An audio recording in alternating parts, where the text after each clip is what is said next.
Assalamualaikum warahmatullahi wabarakatuh, sahabat keadilan semuanya. Alhamdulillah kita bisa berjumpa kembali.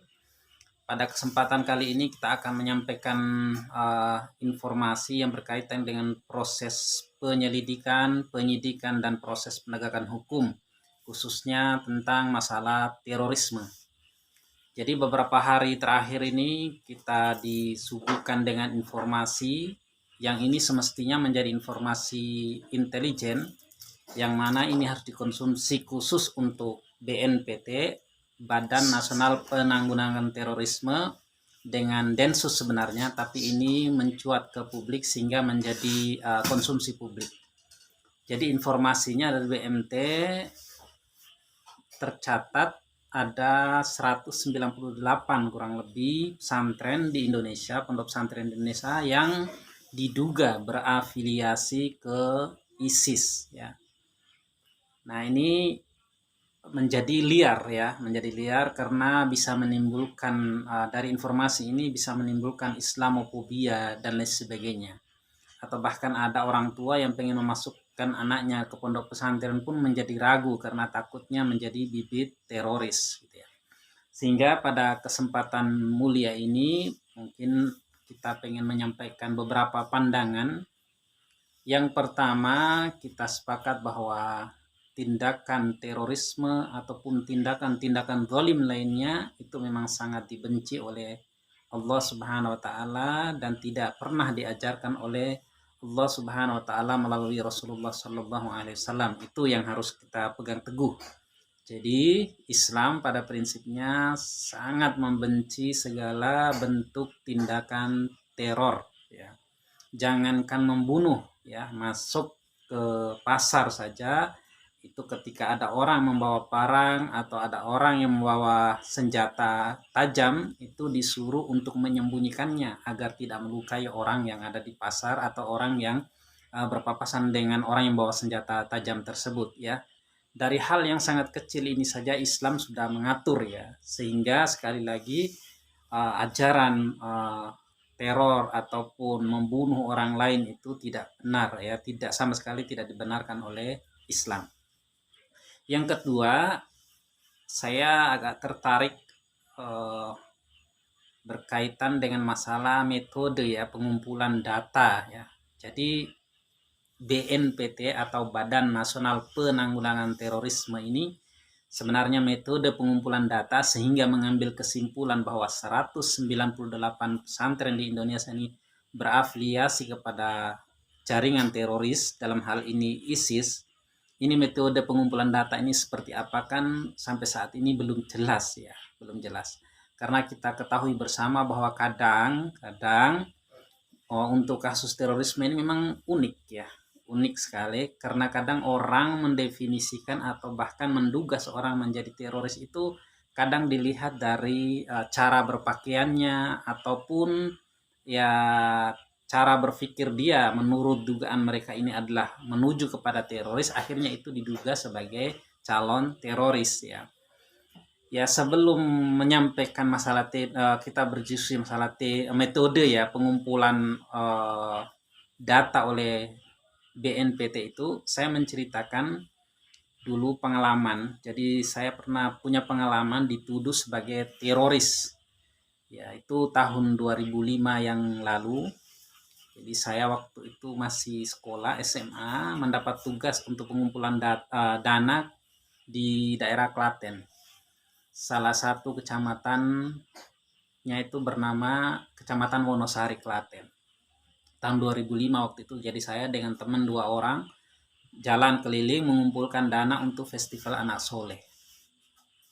Cuman pas dalam perjalanan kita dipanggil oleh polisi di Polsek Wonosari Klaten itu, kemudian diinterogasi. Yang anehnya yang diinterogasi cuman saya sendiri.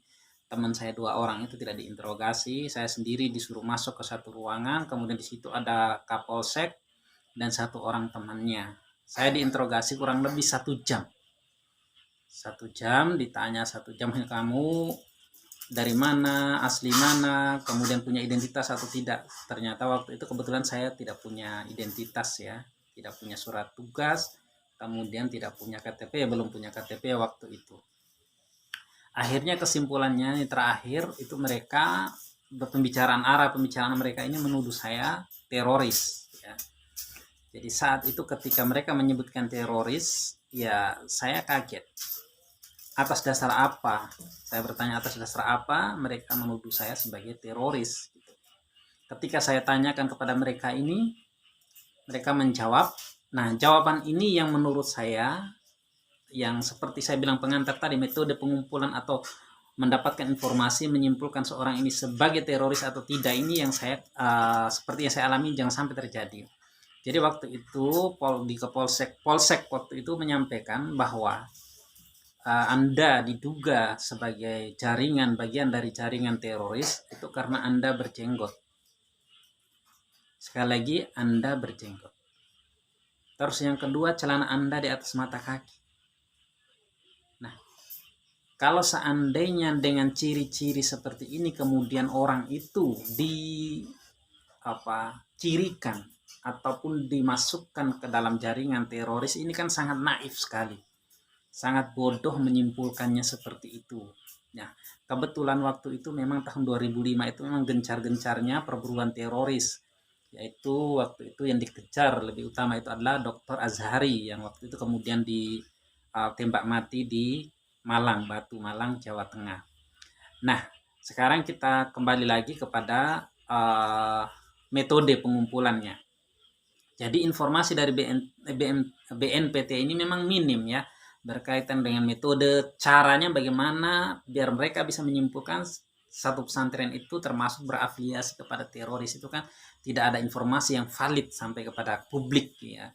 Mereka hanya menyodorkan, mempublish ada 198 pondok pesantren di Indonesia itu berafiliasi kepada jaringan ISIS. Nah, sehingga dari metode pengumpulan datanya seperti apa kita tidak tahu, sehingga saya menganggap ini adalah upaya bisa saja untuk ya mendangkalkan pemahaman orang ya, atau bahkan ada agenda terselubung di balik ini, yaitu yang tahu adalah BNPT itu sendiri ya. Mereka lebih tahu apa sesungguhnya yang mereka inginkan di balik informasi ini. Kalaupun seandainya dikumpulkan data itu memang sudah valid datanya, metode yang digunakan itu sudah benar, semestinya itu mereka tidak mempublish. Kenapa? Karena ini adalah data intelijen. Di mana-mana namanya data intelijen itu dirahasiakan. Ketika misalnya jadi BNPT dalam hal ini menghimpun data, kemudian menemukan di pesantren A berafiliasi kepada teroris ataupun ISIS, maka tidak mungkin mereka akan mempublish itu. Kenapa? Karena itu data rahasia, data intelijen. Kalau mereka mau melakukan penegakan hukum, ya tinggal aja datangi kepada pesantren yang bersangkutan, kemudian melakukan penyelidikan atau bahkan dinaikkan tingkatnya menjadi penyidikan. Ya kemudian misalnya orang itu dijadikan tersangka dan sebagainya, seperti itu semestinya tahapannya. Tapi ini dipublish hanya menjadi bola liar. Akhirnya publik pun dengan komentarnya masing-masing. Kalau ada orang yang tidak punya pendidikan agama, tidak punya basic ilmu hukum dan sebagainya, mengatakan begini dan sebagainya. Akhirnya menimbulkan fitnah, gitu ya, menimbulkan fitnah. Ini yang sama sekali kita tidak inginkan. Sekali lagi yang lebih tahu beredarnya informasi ini adalah BNPT. Kemudian sahabat keadilan yang saya hormati, yang berikutnya, ketika kalau seandainya data itu sudah didapatkan, sudah dihimpun, kemudian sudah didapatkan pesantren A berafiliasi kepada teroris, maka langkahnya adalah yang tepat sesuai dengan KUHAP, datangi tempat itu, datangi orang tersebut, kemudian dilakukan penyelidikan. Jika ditemukan ada indikasi ada perbuatan tertentu yang menuju kepada pemberontakan kepada negara atau bahkan melakukan tindakan teror, maka ditangkap orang itu. Kemudian dinaik tingkatnya menjadi tahap penyidikan. Jadi menurut KUHAP, Kitab Undang-Undang Hukum Acara Pidana, memang seperti itu.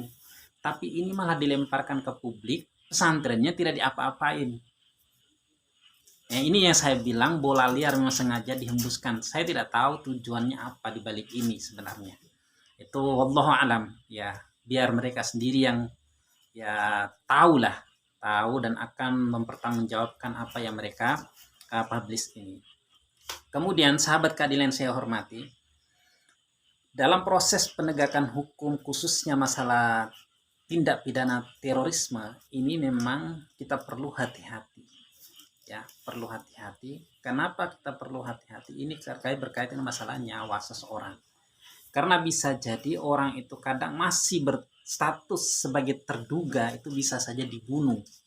Ya, bisa saja dibunuh sebagaimana misalnya kasus yang tahun 2016 silam yang terjadi pada saudara kita namanya Siono yang berada di Klaten itu.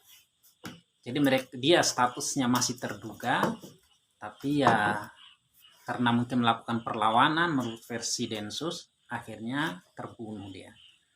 Nah, ini yang sangat-sangat kita sesalkan ya. Padahal dalam hukum Indonesia ini, baik itu undang-undang khusus tentang masalah terorisme yang direvisi sekian kali itu sudah menegaskan bahwa proses penegakan tindak pidana terorisme itu pertama harus memegang prinsip hak asasi manusia. Artinya dalam undang-undang itu, di undang-undang terorisme ini memang sudah diatur sedemikian rupa agar hak-hak seseorang itu tidak dizalimi oleh penegak hukum. Ya. Jadi misalnya hak untuk tidak disiksa. Begitu juga ketika orang misalnya Densus datang menduga orang ini diduga sebagai pelaku tindak teror. Datang mau menangkap seseorang, maka Densus harus menunjukkan surat perintah penangkapan. Nah, ini adalah hak tersangka, hak terduga yang harus ditunjuk oleh Densus saat melakukan penangkapan. Begitu juga ketika Densus mau melakukan penggeledahan, maka dia harus menyerahkan surat perintah penggeledahan. Ini adalah hak terduga ataupun hak tersangka yang harus ditunaikan oleh Densus atau aparat penegakan hukum. Tapi dalam praktiknya kadang hak-hak ini tidak ditunaikan sama sekali. Kasus Siono adalah contoh konkretnya. Surat perintah penangkapan tidak diberikan 2 hari setelahnya. Kemudian begitu juga surat perintah penggeledahan juga tidak diberikan sama sekali. Jadi haknya itu terabaikan. Padahal undang-undang itu dibuat dan direvisi sekian kali itu dalam rangka untuk melindungi hak seorang tersangka. Sahabat keadilan yang saya hormati, ada 2 prinsip yang harus dipegang dan harus dipahami penuh ya, dan dipegang erat oleh Densus ataupun aparat penegak hukum pada umumnya. Yang pertama ketika melakukan penegakan hukum yaitu pertama benar dalam niat. Benar dalam niat. Saya ulangi lagi, benar dalam niat. Kenapa benar dalam niat ini penting? Karena proses penegakan hukum itu kan kadang dimasuki atau disusupi oleh kepentingan-kepentingan tertentu. Baik itu kepentingan politik atau kepentingan ekonomi. Ya. Sehingga benar dalam niat ini itu penting ditanamkan kepada jiwa seorang penegak hukum. Dia melakukan penangkapan, melakukan penembakan, bahkan melakukan penembakan terhadap terduga ataupun tersangka, itu sebenarnya niatnya apa? Ya, niatnya benar-benar menegakkan hukum atau niat karena ingin menjalankan pesanan atau apa? Nah, yang lebih tahu sekali lagi itu adalah aparat penegak hukum itu sendiri. Kemudian yang kedua yaitu benar dalam cara. Ya, caranya juga harus benar. Ada orang terduga melakukan tindak teror, kemudian cara kita mau cara kita untuk menegakkan hukum itu juga harus benar. Hak-haknya harus ditunaikan, dilakukan dengan penuh penuh tanggung jawab ya, secara profesional sehingga hak-hak seseorang itu tidak terabaikan, tidak terzalimi oleh aparat penegak hukum. Jadi 2 prinsip ini yang menurut saya harus dipegang teguh oleh aparat penegak hukum. Benar dalam niat dan benar dalam cara. Ini 2 hal ini harus dipegang teguh oleh aparat penegak hukum. Sahabat keadilan yang saya hormati, sebelum saya akhiri video ini, ada satu teori yang dicetuskan oleh Friedman tentang faktor-faktor yang mempengaruhi penegakan hukum. Yang pertama menurut Friedman ini yaitu substansial of law, aturan hukumnya. Jadi proses penegakan hukum itu sangat berpengaruh pertama kepada aturan hukum itu sendiri. Kalau saya melihat dalam proses penegakan hukum tentang tindak pidana terorisme di Indonesia ini, itu undang-undangnya itu sudah cukup dan sudah mengakomodir melindungi hak-hak seseorang, baik itu terduga ataupun seorang yang sudah disangkakan atau tersangka ataupun bahkan narapidana. Jadi undang-undang terorisme di Indonesia ini sangat mengakomodir hak-hak tersangka. Tinggal bagaimana nanti aparat dalam penegakannya. Itu yang pertama tentang faktor penegakan hukum. Yang kedua yaitu structural of law. Structural of law ini berbicara masalah aparat penegak hukum itu sendiri. Jadi kadang itu aturan hukumnya itu sudah baik, termasuk undang-undang tentang terorisme ini, begitu juga KUHP sebagai aturan pelaksananya, kitab undang-undang hukum acara pidana sebagai aturan pelaksananya, itu sudah bagus. Cuma dalam pelaksanaannya kadang hak-hak terduga teroris ini terdolimi oleh aparat itu sendiri. Ya itu saya bilang tadi, ya tergantung dari aparat. Dia menegakkan hukum itu apa benar penegakan hukum murni atau ada motivasi tertentu, misalnya motivasi politik, balas dendam, atau bahkan motivasi ekonomi. Sekali lagi ini yang tahu adalah aparat penegakan hukum itu sendiri. Terus yang ketiga yaitu cultural of law, yaitu budaya hukum masyarakat. Ya. Jadi 3 faktor ini yang sangat mempengaruhi proses penegakan hukum, termasuk proses penegakan hukum tindak pidana terorisme. Jadi substansial of law, structural of law, sama cultural of law. Jadi budaya hukum masyarakat. Jadi sahabat keadilan yang saya hormati, mudah-mudahan saja ini bermanfaat buat kita semuanya. Semoga ada manfaatnya. Jika sahabat menemukan ada kata-kata atau ada pencerahan dari video ini, silakan di-sharekan kepada orang lain. Mudah-mudahan saja sampai juga kepada aparat penegak hukum. Sahabat keadilan saya hormati, saya berani berbicara masalah terorisme ini karena saya cukup mendalami masalah terorisme. Kebetulan tesis ataupun karya ilmiah saya S2 itu berbicara tentang terorisme. Saya menulis tentang terorisme, judulnya Perlindungan Hukum Terhadap Terduga atau Tersangka Tindak Pidana Terorisme pada saat proses penyelidikan dan penyidikan oleh Densus 88. Dari hasil tesis saya itu, saya menemukan banyak sekali pelanggaran-pelanggaran yang dilakukan oleh Densus 88. Ya, saya melakukan wawancara kepada mantan napi terorisme, baik itu mantan napi teroris bom Bali 1 maupun mantan napi teroris bom yang lainnya. Dan saya melakukan wawancara itu kepada bahkan ada yang lulusan Afghanistan kemudian melakukan tindak teror di Indonesia pun saya wawancarinya. Dari situ sangat luar biasa betapa Masya Allah dolimnya aparat penegak hukum ini dalam memperlakukan terduga ataupun para teroris tersebut. Mudah-mudahan saja apa yang informasi yang tersebar ini tidak membuat masyarakat ataupun orang tua mengurungkan ya atau mengurungkan niatnya untuk memasukkan anaknya kepada pondok pesantren. Sekali lagi pesan kepada aparat, jika sudah jelas pondok pesantren di sana itu berafiliasi kepada tindakan teroris atau bahkan ISIS, silakan aja datang, lakukan penyidikan, bahkan kalau ditetapkan jadi tersangka, tetapkan saja. Karena memang itu aturannya. KUHP mengaturnya demikian. Jadi tidak usah ini ke publish, padahal ini adalah informasi yang rahasia sebenarnya, yang hanya khusus untuk menjadi konsumsi BNPT ataupun Densus sebagai pelaksana di lapangan. Mudah-mudahan saja aparat kita diberi hidayah oleh Allah Subhanahu wa taala. Kemudian apa yang mereka lakukan, mudah-mudahan saya niatnya itu memang benar-benar untuk menegakkan hukum. Dari saya cukup sekian. Salam keadilan. Wassalamualaikum warahmatullahi wabarakatuh.